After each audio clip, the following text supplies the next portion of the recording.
बनी हुई है। असम में भी बहुत बढ़िया अच्छा खासा रिजल्ट जो है वो भारतीय जनता पार्टी के पक्ष में रुझान जाते हुए नजर आ रहे हैं। लेकिन अभी यहाँ लाइव रिजल्ट हब में जो मूवमेंट्स हैं वो जो गहमा गहमी है वो किस वजह से बनी हुई है, अपडेट्स लेंगे। विकास हमारे साथ, हमारे सहयोगी जुड़े हैं। विकास, अभी जो ताज़ा अपडेट्स की बात करें, इस वक्त जो सबसे ज़्यादा चर्चा का विषय है, चूंकि रुझान भारतीय जनता पार्टी के पक्ष में दो स्टेट्स में असम और वेस्ट बंगाल में तगड़ी बढ़त बनाई हुई है, आपके पास क्या डिटेल्स हैं? अगर तमिलनाडु की बात की जाए तो 234 सीटों का रुझान सामने आ गया है, जिसमें टीवी के 105 सीटों पे लीड कर रही है और डीएम के 53 सीटों पे लीड कर रही है।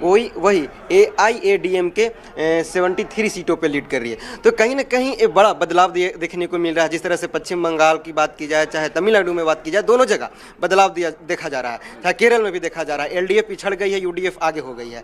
अगर तमिलनाडु में जो अहम सीटें हैं उसकी बात की जाए तो दोनों सीटों से जो थालापति विजय एक्टर हैं वो दोनों सीटों से आगे चल रहे हैं। वही जो एमके स्टालिन है वो शुरू से ही अपने सीटों से पीछे चल रहे हैं। तो एक बड़ा वहाँ उलटफेर देखने को मिल रहा है और कई मंत्री जो तमिलनाडु के हैं वो पीछे चल रहे हैं। तो ये कहा जा सकता है कि तमिलनाडु की जनता ने एमके स्टालिन को नकार दिया है और एक्टर विजय थालापति पे भरोसा करके उनको आगे बढ़ाया। और विजय की जो ये बढ़त है या विजय की विजय है, इस बारे में बात करने के लिए मैं हमारी सहयोगी अंकिता के पास था। अंकिता, विजय की विजय जो दिखाई दे रही है इतनी बड़ी, एक पहले तो किंग मेकर उन्हें बोला जा रहा था कि हो सकता है वो किंग मेकर हो, लेकिन अब लग रहा है कि वो खुद किंग बन सकते हैं।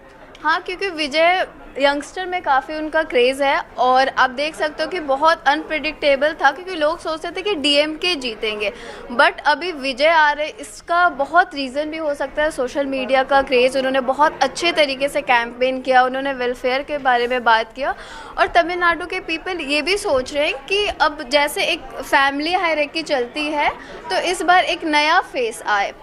तो उस नए फेस के लिए एक्टर भी है, पॉलिटिकली काफ़ी इंगेज हो रहे हैं, तो काफ़ी ये भी रीजंस है। लेकिन चूंकि एक जो अभी हम टैली देख रहे हैं सभी सीटों पर, हालांकि आपने अभी टैली खोली नहीं, अगर आप टैली खोल पाएँ तो हम अपने सभी दर्शकों को वो दिखाएंगे। तमिलनाडु में जो अभी रुझान दिखाई दे रहे थे वो रुझान परिणामों में बदलना मेरे ख्याल से 1 या 2 बजे के बाद शुरू हो जाएंगे। लेकिन अभी भी लीड क्या टीवी के की है या लीड अप डाउन हो रही है, फ्लक्चुएशन आ रही है? अभी तो टीवी के की है, क्योंकि वही आगे जा रहे हैं और डीएमके और एआईडीएम दोनों में काफ़ी अभी पंगा टाइप चल रहा है, कुछ नंबर से आगे पीछे चल रहे हैं। बट अभी यहाँ पे टीवीके का देख सकते हैं 109 है, डीएमके का 54 है और एआईडीएम का 71 है। तो ये काफ़ी शॉकिंग है। डीएमके का 54, ये काफ़ी शॉकिंग है क्योंकि लोगों का एक्सपेक्टेशन था कि वो आगे बढ़ेंगे। जी, ब्रिजेश जी हमारे साथ यहाँ पर मौजूद हैं, उनसे बात करेंगे। ब्रिजेश जी, एक मिनट आपका लेना चाहूँगा। देखिए, अभी चूंकि रुझान ये है, लोग ज़रूर ये बोल रहे हैं कि थोड़ा वेट करना चाहिए। क्या ये वेट करने वाली सिचुएशन है, क्योंकि 12 बजने को है और रुझान बढ़त बीजेपी को नजर आ रही है, क्या कहेंगे? देखिए, ऑब्वियसली जब तक ये ट्रेंड्स जो है रिजल्ट में कन्वर्ट नहीं हो जाते तब तक हमें निश्चित तौर पर वेट करना चाहिए। लेकिन एक चीज़ जो है, जो ज़्यादातर जगहों से जो अभी तक हमारे पास सूचना है, तीसरे से चौथे राउंड तक की गिनती हो चुकी है और ये धीरे धीरे कंसोलिडेशन की तरफ बढ़ते चला जाता है। मान लीजिए जैसे ही आप 7वें 8वें राउंड में पहुंचते हैं, चीज़ें कंसोलिडेट होनी शुरू हो जाती हैं। चूँकि असेंबली इलेक्शन है, लोकसभा इलेक्शन हो तो आप जो है सोचते हैं कि 17, 18, 19, 20 राउंड के बाद चीज़ें, लेकिन यहाँ पर अगर आप 7वें 8वें राउंड तक जो भी पार्टी लीड करती है, फिर उसके बाद से चेंज होने की संभावना बहुत कम होती है। तो मुझे लगता है कि थोड़ी देर अगर आप और वेट करेंगे, उसके बाद से जो ये ट्रेंड्स हैं ये कंसोलिडेट होने शुरू हो जाएंगे। और ऑब्वियसली ये जो जहाँ पे हम लोग हैं इस लाइव रिजल्ट हब में, उससे ज़्यादा तेज़ी के साथ कहीं भी इस ट्रेंड्स को कंसोलिडेट होते हुए नहीं देखा जा सकता, क्योंकि जो चूँकि सीधे जितने भी काउंटिंग सेंटर्स हैं वहाँ हमारे रिप्रेजेंटेटिव्स हैं, वो ये आंकड़े जो हैं जिस भी राउंड की गिनती पूरी होती है सीधे अपडेट कर रहे हैं और उसकी वजह से हम लोग इतनी तेज़ी से तमाम ट्रेंड्स को कैप्चर करते जा रहे हैं। बिल्कुल, और ये जो देखिए सबसे तेज़ नतीजे रुझान हम आपको पहुंचा रहे हैं और रुझान तो अभी देखिए लगातार फ्लक्चुएट करेंगे ही, लेकिन जो नतीजे होंगे वो भी हम आप तक सबसे पहले पहुंचाने की कोशिश करेंगे। चाहे वो वेस्ट बंगाल हो, असम हो, पुदुचेरी हो, तमिलनाडु, ये सभी वो राज्य हैं जहां पर हर एक आंकड़ा अपडेट हम आप तक सबसे तेज़ी से पहुंचा रहे हैं। क्योंकि इस वक्त मैं हमारे कैमरा सहयोगी से कहूँगा कि वो दिखाएं एक बार, क्योंकि इस वक्त हर एक विधानसभा सीट पर एक कैंडिडेट की जो सिचुएशन है वो काफ़ी सटीक तरीके से तेज़ी से हम अपने दर्शकों तक पहुंचा रहे हैं। चाहे वेस्ट बंगाल की बात करें तो देखिए इस वक्त जगदीश अभी यहाँ पर जो आंकड़े वेस्ट बंगाल के अगर बात करें तो क्या अभी फिलहाल नज़र आ रहा है, अभी जो ताज़ा स्थिति है, खासकर कोलकाता की बात करें या ज़िलों की बात करें तो कुछ कोई नया अपडेट, कोई नई दिलचस्प जानकारी आपके पास? कोलकाता में कोलकाता में अभी 5 सीटों पे बीजेपी आगे है एंड बाकी जगह पे टीएमसी आगे चल रही है। कोलकाता में सिर्फ कोलकाता के डिस्ट्रिक्ट की बात करें तो क्योंकि शहरी वोटर्स हैं कोलकाता में और शहरी वोटर्स का ज़्यादा भरोसा भारतीय जनता पार्टी में दिखाई दिया है और ग्रामीण क्षेत्रों में भी भारतीय जनता पार्टी ने जो इस बार पैठ बनाई है उसके पीछे एक बड़ा कारण ये रहा कि वो जो वेस्ट बंगाल में घुसपैठियों वाला विषय उन्होंने उठाया, जो वोट जो लोग वहाँ के नहीं रहने वाले थे उनकी SIR की प्रक्रिया में नाम कटे और उनके वोट फिर अपडेट हुए और फिर अच्छी खासी परसेंटेज यहाँ पर देखने को मिली। तो न सिर्फ शहरी क्षेत्रों में बल्कि ग्रामीण क्षेत्रों में भी इस बार भारतीय जनता पार्टी की जो पैठ थी वो काफ़ी कारगर नज़र आ रही है, जिसकी वजह से काफ़ी कुछ लीड यहाँ पर नज़र आ रही है। और भी हम अपडेट्स लेंगे, हमारे सहयोगी लगातार हमारे साथ जुड़े हुए हैं। ऋतु इस वक्त हमारे साथ है। ऋतु, क्या है ताज़ा जानकारी आपके पास? जैसा कि अभी खड़गपुर और खड़गपुर खरदा जैसे इलाकों पे बीजेपी लीड कर रही है और टीएमसी की लीडिंग कहे तो वो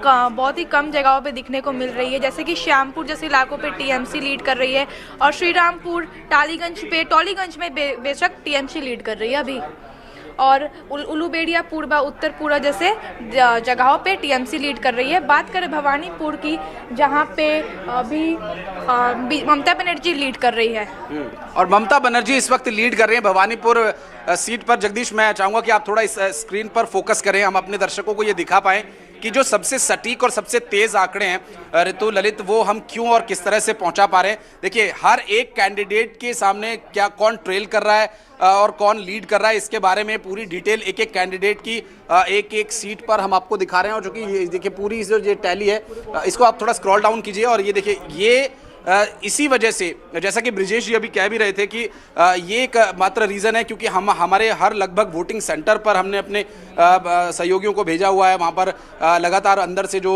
इनपुट आ रहा है वो हम अपने दर्शकों तक पहुँचा रहे हैं। और ये वेस्ट बंगाल चूँकि 293 विधानसभा सीटें, अभी इन 5 राज्यों में सबसे बड़ा जो आंकड़ा है वो वेस्ट बंगाल का ही है और यहाँ पर अभी तक भारतीय जनता पार्टी लीड कर रही है। लेकिन ममता बनर्जी जो भवानीपुर सीट से कभी आगे तो कभी पीछे की सिचुएशन में थी, फिलहाल वो अभी आगे चल रही हैं। और साथ ही तमिलनाडु की बात करें, असम की बात करें तो इन सीटों पर, इन राज्यों में भी विधानसभा चुनाव के परिणाम में अब तक जो रुझान सामने आए हैं उन रुझानों का परिणाम में बदलने का सिलसिला लगभग 12 बजे के बाद शुरू होगा, लेकिन जो आंकड़े हैं वो लगातार फ्लक्चुएट कर रहे हैं। ललित, बिल्कुल बिल्कुल, और ये तस्वीरें बदलती रहेंगी, रंग बदलते रहेंगे, बदलते हुए रंगों के बीच, बदलती हुई उम्मीदों के बीच, परिवर्तन के बीच। अच्छा, ये जो ग्राफिक्स चल रहा है ये बहुत स्पेशल है, ये सिर्फ आपके लिए बनवाया है। किस जिले में कितनी सीटें हैं, किसके खाते में क्या जाती हुई नजर आ रही हैं, ग्राफिक्स आपको पढ़ लेना है, थोड़ी मेहनत दर्शक भी करें। शंकर लालवानी ने क्या कुछ कहा है, सांसद हैं इंदौर के, वो सुनवा देते हैं, रिएक्शन। देखिए, जिस प्रकार से पिछले 15 सालों से वहाँ जंगल राज था और माननीय प्रधानमंत्री जी ने अपनी सभाओं में भी बात कही, माननीय गृह मंत्री जी ने भी अपनी सभाओं में कही और उन्होंने दावा भी किया कि अब पश्चिम बंगाल की जनता बदलना चाहती है टीचीएम को। और ममता बनर्जी के नेतृत्व में जिस प्रकार खास करके हिंदुओं पे लगातार अत्याचार हुए, जो राम बोलते हैं उनको गोली मारी जाएगी, जिस प्रकार के शब्दों का उपयोग किया गया हिंदुओं के खिलाफ, तो वहाँ एक आक्रोश था। और आम भावना ये थी कि जो लोग हैं आम, वो ये कहते थे कि बंगाल को बचाओ। आज देश जिस प्रकार से तेजी से आगे